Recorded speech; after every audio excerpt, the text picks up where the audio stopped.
Pernahkah kamu menolong seseorang tanpa tahu siapa dia sebenarnya? Bayangkan ini. Malam sunyi. Jalan kosong. Seorang wanita menemukan pria tersesat. Lemah. Kebingungan. Ia membawanya pulang. Memberinya tempat. Tindakan sederhana. Tindakan baik. Namun keesokan paginya, pria itu menghilang dan meninggalkan satu pesan. Yang anehnya, menyebut nama wanita itu. Padahal mereka baru bertemu. Bertahun-tahun kemudian, kebenaran terungkap. Pria itu sudah meninggal sebelum malam itu terjadi. Lalu, siapa yang sebenarnya masuk ke dalam rumahnya? Dan yang lebih mengerikan, apakah sesuatu itu pernah benar-benar pergi? Malam itu sunyi. Angin berembus pelan di antara pepohonan. Alia berjalan cepat di jalan desa yang hampir kosong. Ia baru pulang dari rumah temannya. Lampu jalan redup. Langit tanpa bulan. Tiba-tiba, ia melihat seseorang di pinggir jalan. Seorang pria. Berdiri diam. Seolah kebingungan. Alia berhenti sejenak. Jantungnya berdegup lebih cepat. Ia ragu. Namun, pria itu tampak lemah. Pakaiannya kotor. Wajahnya pucat. Maaf, suara pria itu pelan. Saya tersesat. Nada suaranya tidak mengancam. Justru terdengar lelah. Alia menarik napas. Ia mencoba tenang. "Kamu dari mana?" tanyanya hati-hati. Pria itu menggeleng. "Saya tidak ingat." Jawaban itu membuat Alia merinding. Tidak ingat? Namun matanya jujur. Tidak terlihat seperti orang yang berniat buruk. Alia melihat sekeliling. Tidak ada siapapun. Hanya mereka berdua. Ia tahu ini berisiko. Tapi membiarkan orang seperti itu sendirian juga terasa salah. "Rumah saya tidak jauh," kata Alia akhirnya. "Kamu bisa ikut. Istirahat dulu." Pria itu menatapnya. Seperti tidak percaya. "Terima kasih." Mereka berjalan bersama. Langkah pria itu berat. Sepanjang jalan, ia diam. Sesekali memegang kepalanya. Seolah menahan sakit. Alia memperhatikan dari samping. Ada sesuatu yang aneh. Pria itu tidak bertanya apapun. Tidak tentang tempat. Tidak tentang dirinya. Seperti ia hanya mengikuti. Saat sampai di rumah, Alia membuka pintu pelan. Rumahnya sederhana. Orang tuanya sedang pergi keluar kota. Ia memberi pria itu air minum dan makanan sederhana. Pria itu makan perlahan. Seperti sudah lama tidak makan. "Namamu siapa?" tanya Alia. Pria itu berhenti sejenak. Berpikir keras. "Aku tidak tahu." Jawaban itu kembali membuat suasana menjadi dingin. Alia mencoba tersenyum. "Tidak apa-apa. Istirahat saja dulu." Ia menyiapkan tempat tidur di ruang tamu. Pria itu duduk. Menatap ruangan sekeliling. Ada ekspresi aneh di wajahnya. Seperti mengenali sesuatu, tapi tidak sepenuhnya. "Apa kamu pernah ke sini sebelumnya?" tanya Alia. Pria itu menggeleng pelan. Tapi, rasanya familiar. Kata itu membuat Alia terdiam. Familiar? Padahal mereka baru saja bertemu. Malam semakin larut. Alia masuk ke kamarnya. Namun ia tidak langsung tidur. Ada perasaan tidak nyaman. Sulit dijelaskan. Ia mengintip dari celah pintu. Pria itu masih duduk di ruang tamu. Tidak tidur. Tidak bergerak. Hanya menatap lurus ke depan. Seolah menunggu sesuatu. Beberapa saat kemudian, lampu tiba-tiba berkedip. Sekali. 2 kali. Alia menahan napas. Ketika lampu stabil kembali, pria itu sudah berdiri. Menghadap langsung ke arah kamar Alia. Padahal pintu tertutup. Alia mundur perlahan. Jantungnya berdetak keras. Bagaimana dia tahu? Ia tidak membuka pintu. Tidak bersuara. Namun pria itu tetap diam di sana. Seolah dia bisa melihat melalui dinding. Malam itu terasa jauh lebih panjang dari biasanya. Alia tidak tidur. Ia duduk di sudut kamar. Memeluk lututnya. Detik terasa lambat. Ia mencoba meyakinkan diri. Mungkin hanya kebetulan. Mungkin pria itu hanya berdiri. Namun perasaan aneh itu tidak hilang. Beberapa menit berlalu. Suasana kembali sunyi. Alia memberanikan diri mengintip lagi. Ruang tamu kosong. Pria itu tidak ada di sana. Jantung Alia berdegup kencang. Kemana dia pergi? Alia membuka pintu perlahan. Langkahnya ringan. Hampir tanpa suara. Ia melihat ke arah dapur. Tidak ada siapapun. Ke arah pintu depan. Masih tertutup. Terkunci dari dalam. Napasnya mulai tidak teratur. Dia tidak mungkin keluar, bisiknya. Tiba-tiba, suara pelan terdengar dari belakangnya. Airnya enak. Alia membeku. Ia berbalik perlahan. Pria itu berdiri di ujung lorong. Gelap. Setengah wajahnya tertutup bayangan. Sejak kapan dia di sana? Alia tidak mendengar langkah apapun. "Kamu butuh sesuatu?" tanya Alia, suaranya gemetar. Pria itu menggeleng. Matanya menatap lurus. "Terima kasih sudah menolongku." Nada suaranya tenang. Tapi kosong. Seperti tanpa emosi. Alia mencoba tetap tenang. Istirahat saja. Sudah malam.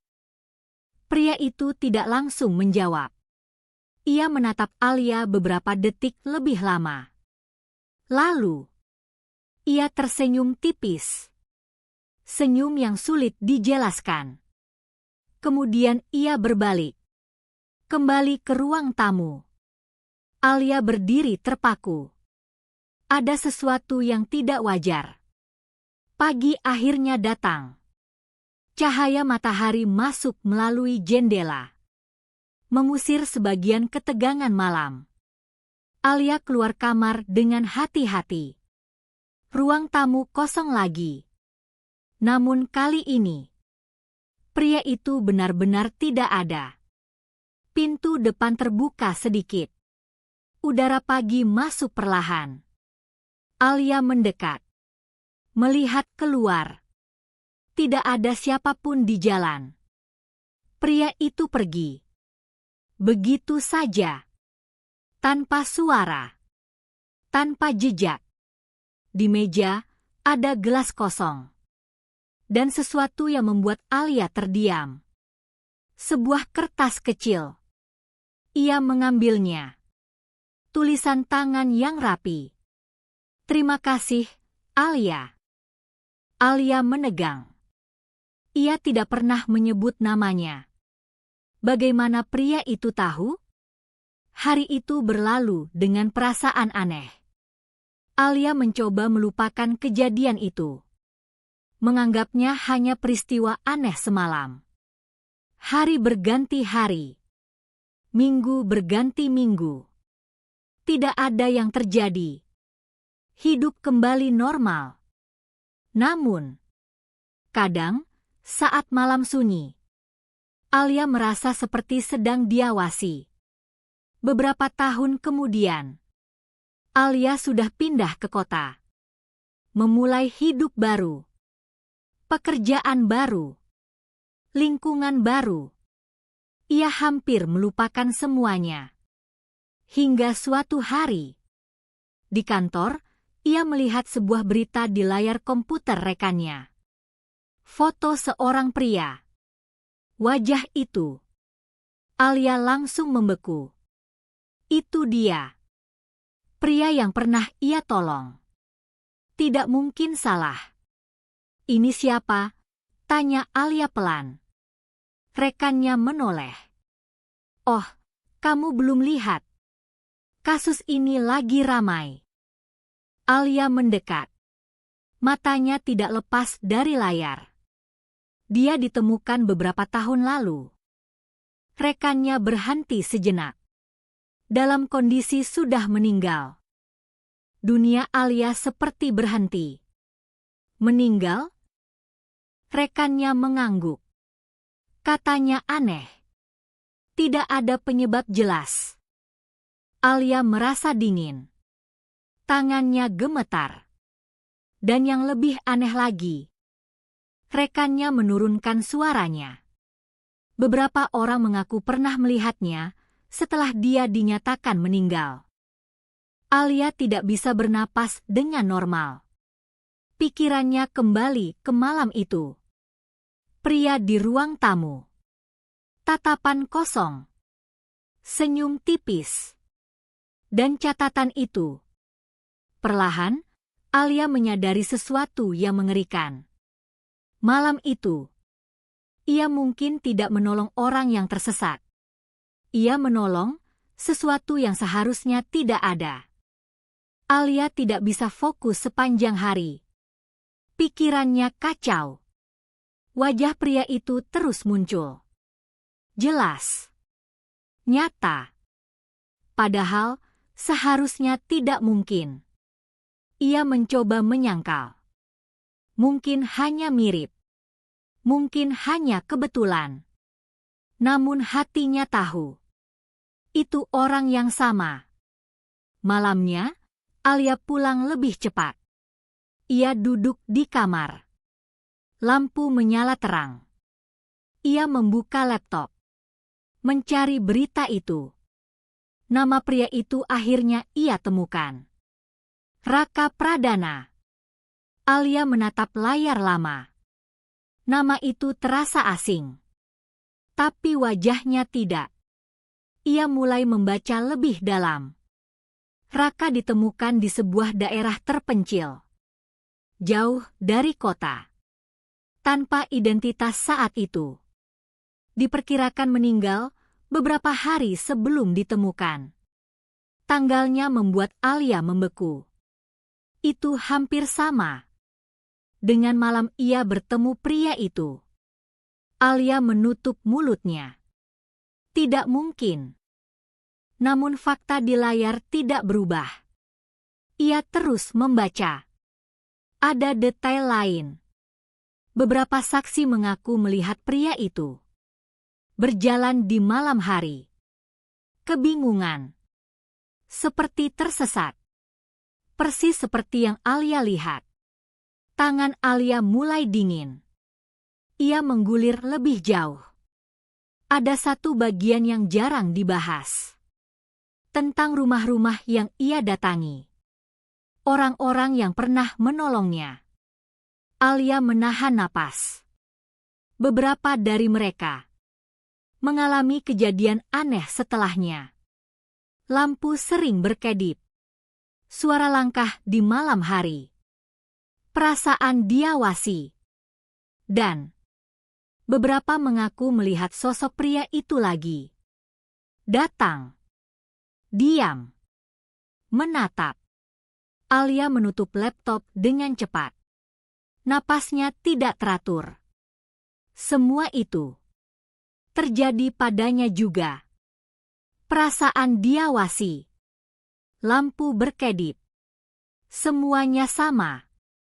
Malam semakin larut. Alia mencoba tidur. Namun sulit. Setiap suara kecil terasa keras. Setiap bayangan terasa hidup. Akhirnya, ia terlelap. Namun tidurnya tidak tenang. Ia bermimpi. Ia kembali ke rumah lamanya. Malam yang sama. Jalan yang sama. Pria itu berdiri di sana. Namun kali ini, wajahnya berbeda. Lebih pucat. Matanya kosong. Alia. Suara itu memanggil. Alia mundur. Tolong, pergi. Pria itu tidak bergerak. Kamu membukakan pintu. Suaranya datar. Kamu mengizinkanku masuk. Alia menggeleng. Aku hanya ingin membantu. Pria itu melangkah maju. Perlahan. Sekarang, aku tahu jalannya. Alia terbangun dengan teriakan kecil. Napasnya cepat. Tubuhnya berkeringat. Ia melihat sekeliling. Kamarnya. Apartemennya. Semua normal. Hanya mimpi. Ia mencoba menenangkan diri. Namun sesuatu terasa berbeda. Udara di kamar terasa lebih dingin. Alia menatap pintu kamar. Tertutup rapat. Tapi, ada bayangan di bawah pintu. Seperti seseorang berdiri di luar. Diam. Tidak bergerak. Alia membeku. Ia tidak berani bersuara. Bayangan itu tetap di sana. Beberapa detik. Yang terasa seperti selamanya. Lalu, perlahan, bayangan itu bergerak. Menjauh. Langkah tanpa suara. Alia tetap diam. Tidak berani membuka pintu. Air matanya jatuh tanpa sadar. Kini ia yakin. Ini bukan kebetulan. Bukan mimpi. Sesuatu dari malam itu masih bersamanya. Dan sekarang, itu tahu di mana dia tinggal. Malam berikutnya terasa lebih berat. Alia tidak menyalakan lampu terlalu terang. Ia duduk diam. Mendengarkan. Tidak ada suara. Namun justru itu yang membuatnya gelisah. Keheningan terasa tidak wajar. Ia mencoba berpikir logis. Mencari penjelasan. Mungkin stres. Mungkin hanya efek sugesti. Namun bayangan di bawah pintu itu terlalu nyata. Alia akhirnya mengambil keputusan. Ia kembali membuka laptop. Mencari semua informasi tentang Raka Pradana. Ia menemukan satu hal penting. Lokasi terakhir Raka ditemukan. Sebuah daerah terpencil. Tidak terlalu jauh dari kota asal Alia. Ada juga catatan kecil dari penyelidikan. Beberapa orang yang mengaku melihatnya mengatakan hal yang sama. Raka tidak datang secara acak. Ia muncul di tempat orang yang pernah membiarkannya masuk. Alia menelan ludah. Jadi benar. Malam itu bukan sekadar kebetulan. Ia membuka pintu. Ia memberi izin. Dan sesuatu ikut masuk. Alia menutup laptop perlahan. Ia harus memastikan semuanya. Beberapa hari kemudian, Alia kembali ke desa lamanya. Rumah itu masih ada. Sepi. Sedikit berdebu. Ia membuka pintu dengan hati-hati. Udara lama menyambutnya. Segalanya terasa sama. Ruang tamu. Tempat pria itu duduk. Alia berdiri di sana. Jantungnya berdegup cepat. Ia mencoba mengingat malam itu. Setiap detail. Tiba-tiba, lampu berkedip. Sekali. 2 kali. Alia langsung menegang. Tidak, bisiknya. Ia mundur selangkah. Suasana menjadi dingin. Lebih dingin dari sebelumnya. Lalu, suara pelan terdengar. Dari belakangnya. Alia. Alia membeku. Suara itu sama. Ia berbalik perlahan. Dan di sana, pria itu berdiri. Persis seperti malam itu. Pakaian yang sama. Wajah pucat. Tatapan kosong. Namun kali ini, lebih jelas. Lebih nyata. Aku tersesat, katanya pelan. Kalimat yang sama. Alia mundur. Air matanya mulai jatuh. Kamu sudah meninggal. Pria itu tidak menjawab. Ia hanya menatap. Kamu membukakan pintu. Suaranya datar. Kamu memberiku tempat. Alia menggeleng. Aku tidak tahu. Pria itu melangkah maju. Setiap langkahnya pelan. Namun pasti. Aku mencari jalan pulang. Alia gemetar. Dan kamu menunjukkan jalan. Alia tidak mengerti. Apa maksudmu? Pria itu berhenti tepat di depannya. Sangat dekat. Matanya kini menatap lebih dalam. Aku tidak bisa pergi. Suaranya berubah sedikit. Lebih berat. Karena aku tidak sendirian. Alia merasa dunia runtuh. Apa? Perlahan. Bayangan di belakang pria itu bergerak. Lebih gelap dari kegelapan. Seperti sesuatu yang menempel padanya. Mengikuti. Menunggu. Alia mundur cepat. Tidak, ini tidak mungkin. Pria itu tetap diam. Aturan sederhana, katanya pelan. Siapa yang membuka pintu? Ia berhenti sejenak. Harus menutupnya kembali. Tiba-tiba, semua lampu mati. Gelap total. Alia tidak bisa melihat apapun. Namun ia bisa merasakan. Sesuatu mendekat. Lebih dari satu. Napasnya tercekat. Lalu, suara pintu terdengar. Perlahan. Menutup sendiri. Dan dalam kegelapan itu, Alia akhirnya mengerti satu hal yang mengerikan. Malam itu, ia tidak hanya menolong seseorang. Ia membuka jalan untuk sesuatu yang sekarang ingin tetap tinggal.